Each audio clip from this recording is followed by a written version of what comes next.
Hey guys, good morning. कैसे हैं आप लोग? उम्मीद करता हूँ सब बहुत बढ़िया है। प्रिपरेशन बहुत अच्छी चल रही होगी। कल एसएससी सीपीओ का भी नोटिफिकेशन आ गया है।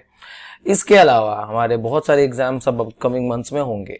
तो एरर स्पॉटिंग का 6 पार्ट है। उम्मीद करता हूँ पिछले सारे वीडियोस देखे हैं, ग्रामर के वीडियोस सारे देखे हैं। लिंक डिस्क्रिप्शन बॉक्स में है, आप जाके सारे वीडियोस को जरूर देखिए, सीखिए अच्छे से। किसी भी तरीके का डाउट आता है आप हमको हमारे वेरियस सोशल मीडिया हैंडल पे मैसेज कर सकते हैं। आप कमेंट सेक्शन में भी कमेंट कर सकते हैं। अगर आपको पीडीएफ चाहिए या प्रिपरेशन के लिए कुछ भी कंटेंट चाहिए तो आप टेलीग्राम चैनल जरूर ज्वाइन कर लीजिए। काफी सारे लोगों को नोटिफिकेशन नहीं पहुंचता है, इसके लिए सबसे पहले टेलीग्राम में ज्वाइन कर लीजिए। वहां पे आपको इसकी पीडीएफ या उसके वीडियो की लिंक मिल जाएगी। चलिए आज के पहले क्वेश्चन को देखते हैं। पहला क्वेश्चन है आपके लिए। आप देखिए, अभी तक मैं सिंपली 1 2 3 करके दे रहा था, अब मैं ऑप्शंस में आपको क्वेश्चन दे रहा हूं, तो ध्यान से पढ़ना। आपके पास ऑप्शन होंगे। वैसे देखिए, इस तरीके का पैटर्न कुछ परेशान नहीं करता है। बात सिंपल सी है कि अगर आपके पास अंडरस्टैंडिंग है, आपके पास ग्रामर में कमांड है, तो क्वेश्चन का टाइप कुछ भी बन जाए कोई फर्क नहीं पड़ता, आपको पढ़ते पढ़ते भी साफ हो जाएगा। ठीक है, अब यहाँ पे हम कुछ क्वेश्चन है उसको देखते हैं। पहला क्वेश्चन है, the full moon appearing in the sky and it's silvery light spread across. ठीक है, अब इसको कुछ लोग ट्रांसलेट करेंगे तो भाई मैं भी बता देता हूं। इसका कहने का मतलब है कि जो पूरा चांद है वह क्या हो रहा है, आकाश में दिखाई दे रहा है, और ये इसकी सिल्वरी लाइट जो है वह फैल रही है चारों तरफ। ठीक है, ओके। अब बात आती है, क्या ये इसमें कोई प्रॉब्लम है? हाँ जी, प्रॉब्लम है। क्या प्रॉब्लम है, इसको समझने की हम कोशिश करते हैं। सबसे पहली चीज प्रॉब्लम आपको दिख जाएगी, वो यहाँ पे है। क्यों है इसको समझिएगा। जब भी हमारे पास सब्जेक्ट होता है, सब्जेक्ट यहाँ पे देखिए मून है, अब आप इसके साथ एडजेक्टिव लगा रहे हैं और इसके बाद आप द लगा रहे हैं, तो ये द फुल मून हो गया। ठीक है, अब इसके बाद अगर आप फुल मून है तो आपको एक हेल्पिंग वर्ब तो चाहिए ही चाहिए। ठीक है, क्योंकि अगर आपके पास हेल्पिंग वर्ब है तभी आप उसकी आईएनजी फॉर्म लगा सकते हैं। तो एक तरीके से तो आप इधर यहाँ देख सकते हैं। ठीक है, लेकिन अब दूसरी बात होती है, कुछ स्टेटिव वर्ब्स होती है। ये मैंने आपको प्रेजेंट इंडेफिनिट में पढ़ाया था। ठीक है, स्टेटिव वर्ब जैसे लव, हेट, ठीक है, अपीयर, ये जो वर्ब्स होती हैं ये आईएनजी फॉर्म में नहीं आती है। ठीक है, इनको हमेशा हम इंडेफिनिट फॉर्म में ही रखते हैं, क्योंकि ये वर्ब्स जो है ये हमें स्टेटमेंट देने के काम आती हैं। Is my point clear? ठीक है, तो आपने दो तरीके से एरर देखी। एक तो भाई आईएनजी फॉर्म कभी भी सब्जेक्ट के बाद नहीं आती है, अगर आ रही है तो वो आपका हो सकता है कि जिरंड हो या पार्टिसिपल हो, बट फिर भी उसका फॉर्मेशन ऐसा नहीं होगा कि नाउन के तुरंत बाद आप जिरंड लगा दो। ठीक है, अगर वो पार्टिसिपल है तो भाई वो नाउन के पहले आएगा, क्योंकि पार्टिसिपल आपका एडजेक्टिव का काम करता है। देखो यहाँ पे जो गलतियां होती हैं वो लोगों के आधे ज्ञान की वजह से होती हैं, क्योंकि उन्होंने ऐसा सुना होता है। कहाँ सुना होता है उन्हें याद नहीं होता, कहीं पढ़ा होता है, कहाँ पढ़ा होता है वो भी इन्हें याद नहीं होता। तो प्रॉब्लम समझ में आ गई। यहाँ पे पहले पार्ट में प्रॉब्लम है। Is my point clear? ठीक है, चलिए, तो उम्मीद करता हूं ये वाला क्वेश्चन आपको समझ में आ गया होगा। अच्छा, पास्ट से रिलेटेड एक छोटी सी बात और बताता हूं। अब यहाँ पे गलती क्या है, तो अपीयरिंग नहीं होगी तो यहाँ पे अपीयर्ड कर देंगे। ठीक है, अब यहाँ पे क्या चीज हो सकती है, क्या चीजें मतलब और क्या हो सकता है, इसको समझ लो। देखो, अगर मैं बात करूं पास्ट की, तो हमेशा पॉइंट ऑफ टाइम को ध्यान दो। तो उस हिसाब से अगर आपका व्हेन आ जाए तो आप पास्ट इंडेफिनिट लगा देते हो। इसके अलावा अगर दो एक्शन एक साथ हो रहे हैं तो भी आप पास्ट इंडेफिनिट को यूज करते हैं। ठीक है, ये बातें मैंने आपको टेंस में पढ़ाई थी, तो इन बातों को भैया ध्यान देना। अब दो एक्शन एक साथ मतलब कह लो, या फिर उसको ऐसे कह लो कि लिफ्ट आई मैं अंदर चला गया, एस्केलेटर में मैं चढ़ गया, दरवाजा खुला मैं अंदर गया। तो ये जो दो इवेंट एक साथ हुए ना, या कह लीजिए इमीडिएटली हुए, तो आप ऐसी जगह इसको यूज करते हैं। ठीक है, तो 3 से 4 चीजें बताइए, इनको ध्यान देना। बार बार रिपीट होता है। देखो, मैं आप लोगों को ऐसा नहीं चाहता कि तुम लोग ये बोलो कि वो पास्ट में था इसलिए आगे की कहानी पास्ट में हो गई, वो बच्चे कहते हैं, आप नहीं कहेंगे। आगे आते हैं। It began to rain as soon as we stepped out of the house. ठीक है, तो अब देखते हैं यहाँ पे कोई प्रॉब्लम है क्या। देखो, इट बिगेन टू रेन, बारिश होना शुरू हो गई। एज सून एज, देखिए एज लगा है, सीधी सी बात है, होता है टाइम जोन के हिसाब से दे रहा है। एज सून एज के साथ हम एक एडजेक्टिव को लगाते हैं, भी सही है। एज वी स्टेप्ड आउट, हम बाहर पहुंचे, तो यहाँ पे भी देखिए पास्ट है। अगर आप देखे जाए बारिश होने स्टार्ट हुई, पास्ट के किसी पर्टिकुलर टाइम पे स्टार्ट हुई होगी, और आप जब बाहर निकले होंगे वो भी एक टाइम होगा, तो वी स्टेप्ड आउट। ठीक है, तो यहाँ बाहर निकले थे, ये भी पास्ट में दिया गया। ऑफ द हाउस में तो ऑफकोर्स कोई एरर है नहीं, घर से बाहर निकले, तो यहाँ पे भाई कोई भी एरर नहीं होगी, क्वेश्चन को पूरा पढ़ लो, आपको नहीं दिखेगा। अब यहाँ पे बोलता है इट बिगिंस टू रेन, तो वो तो सही होता नहीं, क्योंकि इट बिगिंस नहीं हो सकता कि बारिश स्टार्ट होती है, तो क्या मतलब वो बारिश रोज का इवेंट है।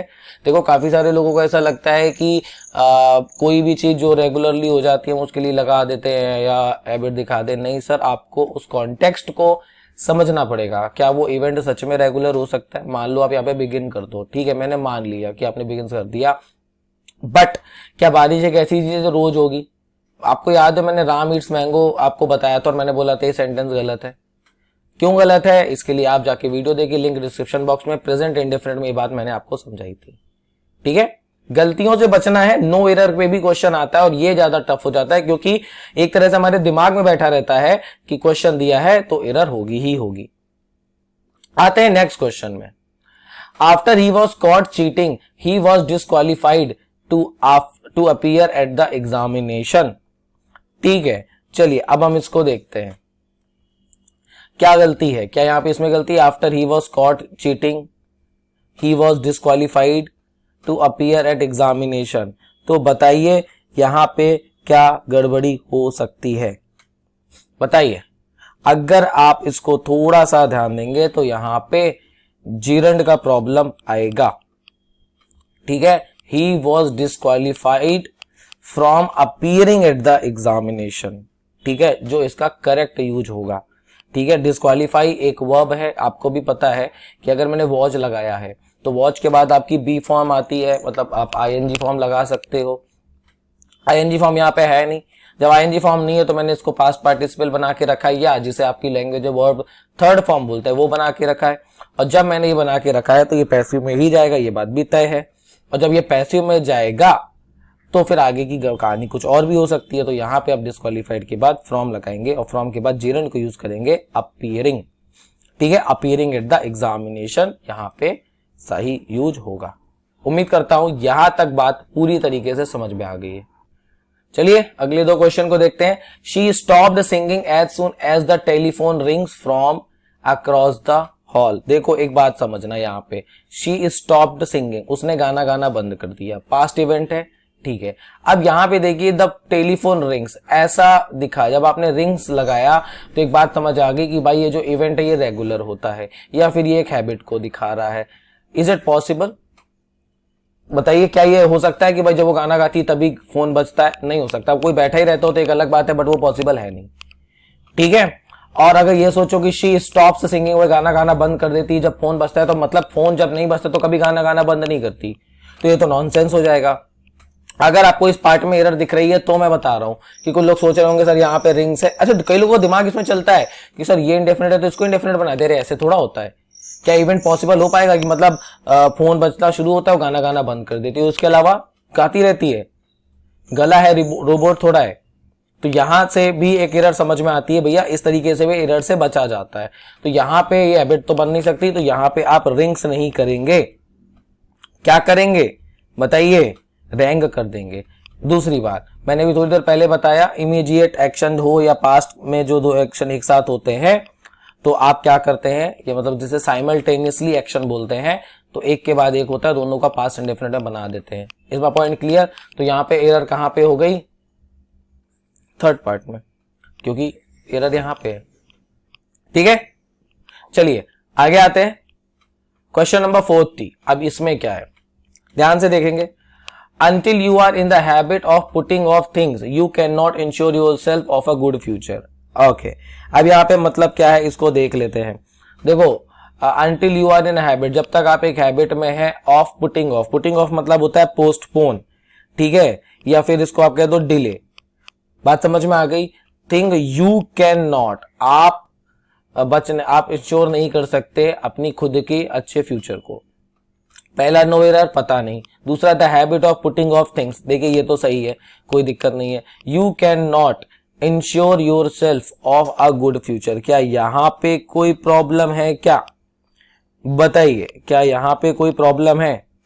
कोई दिक्कत? ध्यान से पढ़ लो इस क्वेश्चन को, इसे बहुत छोटे से रह रहा है। अगर आप क्वेश्चन को ध्यान से देखेंगे ना तो एक नॉनसेंस वर्ड यूज हुआ है, प्रेपोजिशन ऑफ, और यहाँ पे इस ऑफ की कोई जरूरत है नहीं।